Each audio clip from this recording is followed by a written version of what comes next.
Saludo con gusto al senador Emilio Álvarez y Casa, integrante del Grupo Plural. Gracias por estar aquí. Guillermo, muy buenas noches y por tu conducto un fuerte abrazo al Financiero Televisión. Emilio, dame tu opinión sobre el paquete económico 2024. Sé que la aprobación del presupuesto es atribución de la Cámara de Diputados. Sin embargo, la revisión de la política económica corresponde a ambas cámaras.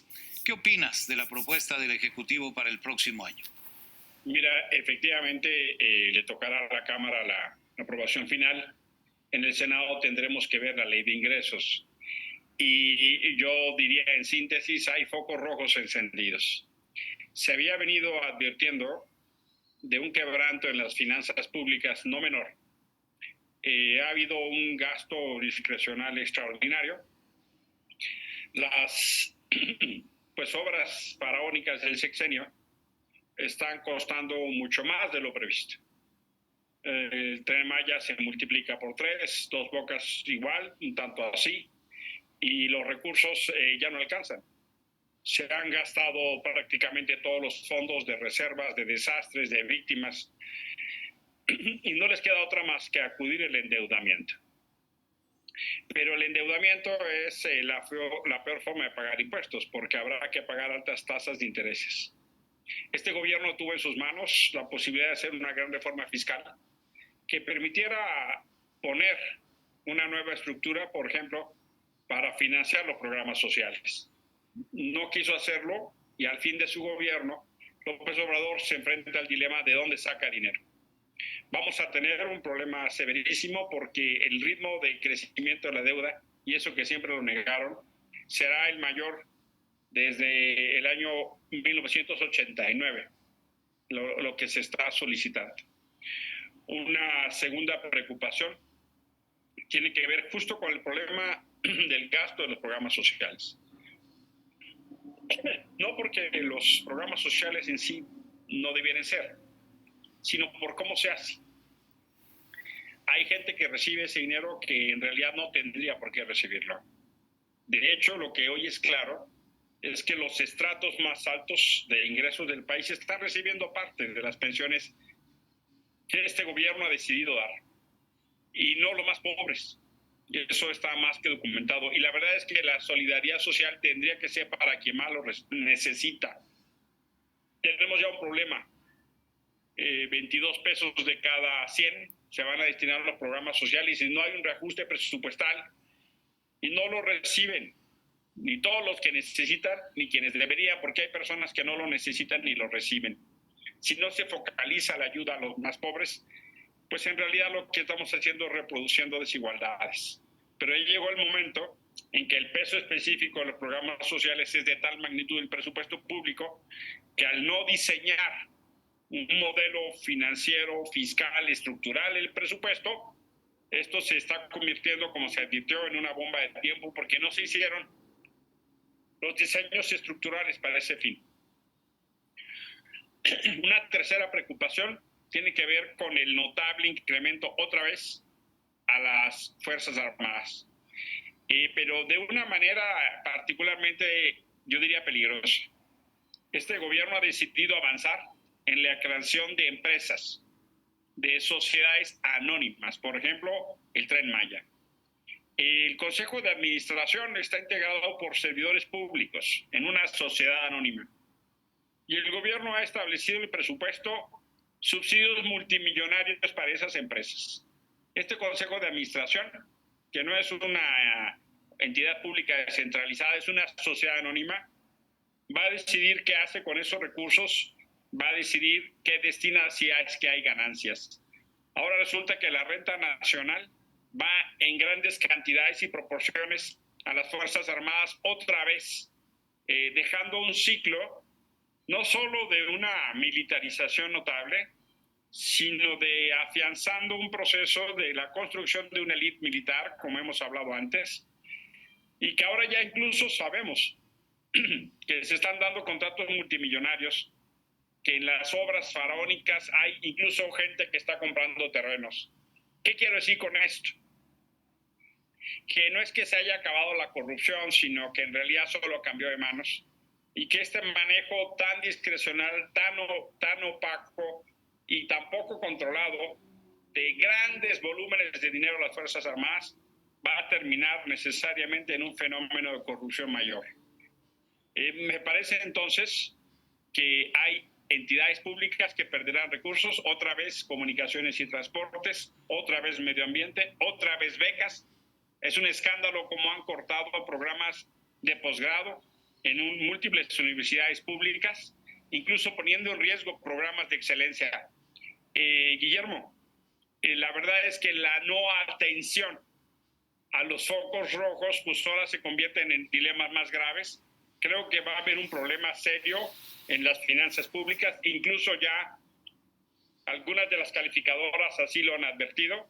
Y también diría, me parece que si sigue la insistencia del gasto de una elección de Estado como la que estamos viendo ya en marcha, vamos a tener muchas tensiones de las finanzas públicas el año que viene, Guillermo. Mucho dinero a los programas sociales con aparente intención de usarlos con fines electorales y muy cuantiosos recursos al barril sin fondo que han constituido las obras emblemáticas del gobierno, pero para salud, educación y seguridad muy poco para la dimensión del reto que tenemos enfrente. Emilio Álvarez y Casa, déjame entrar al tema que referías en materia política electoral y hablemos del acoso creciente hacia Xóchitl Gálvez, que cada día es más intimidatorio. Este último episodio de pretender demoler su casa parece desproporcionado.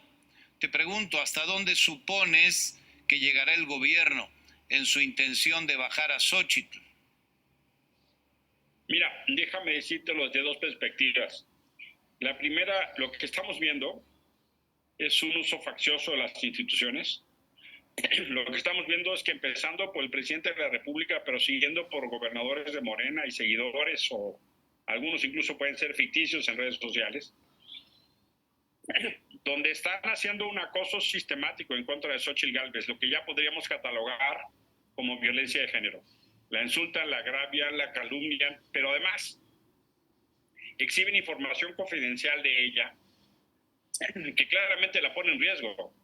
Yo sí pienso que el presidente ya a esta altura es por supuesto responsable, y yo lo hago responsable, de la seguridad de Xóchitl Gálvez si cualquier cosa que ella y su familia suceda.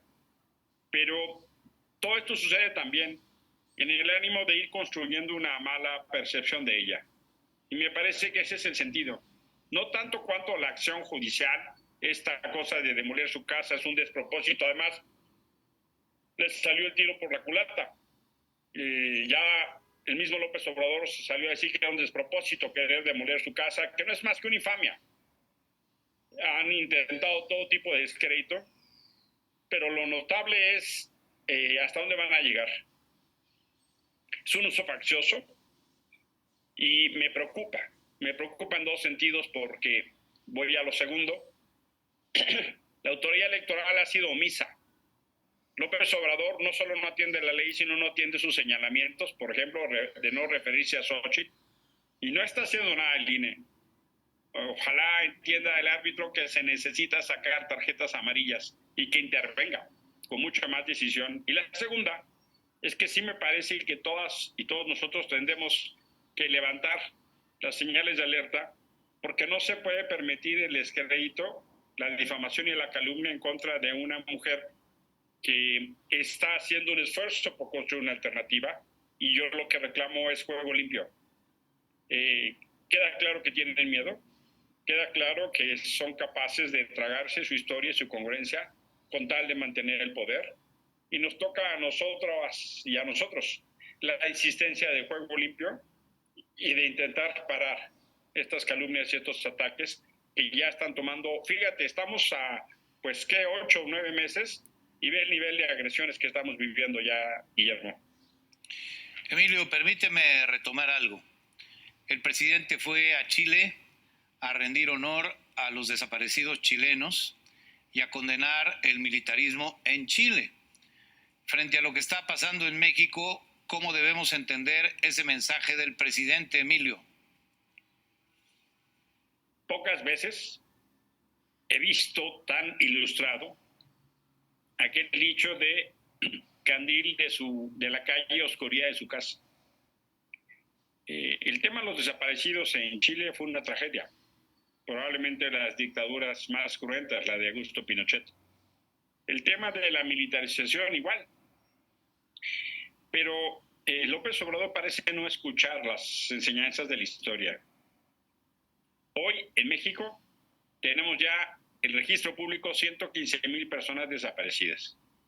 Hoy en México este gobierno es ya la administración con más personas desaparecidas en la historia. Y López Obrador ni siquiera se digna a recibir a las madres buscadoras. Qué bueno que reciba a las de Argentina. Qué bueno que señale los abusos en Chile. Pero ojalá se comportara como jefe de Estado de México y atendiera a las y los mexicanos que están en desesperación por su dolor y por la falta de justicia. Yo esperaría de un gobernante talante y talento democrático. En este tema, infelizmente lo que hemos visto de López Obrador es su pequeñez. Y me duele. Me duele porque las madres y las familias que están en dolor por sus personas desaparecidas no se lo merecen. Ojalá López Obrador le diera la misma importancia a las madres buscadoras mexicanas que a la mamá del Chapa.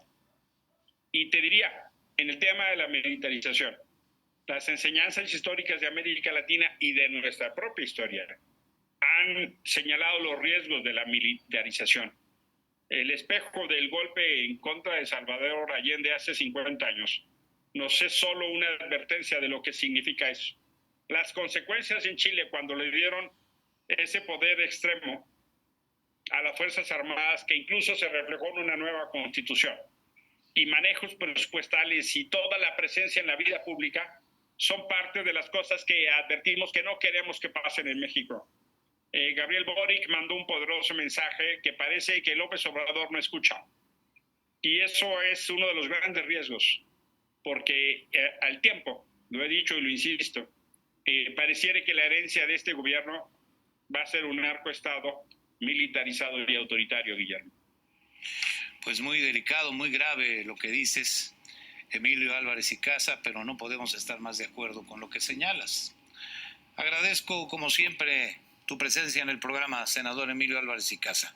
Gracias por estar aquí. Yo soy el agradecido, te mando un fuerte abrazo y a todo el equipo del Financiero, saludos. Muchas gracias, Emilio. Hasta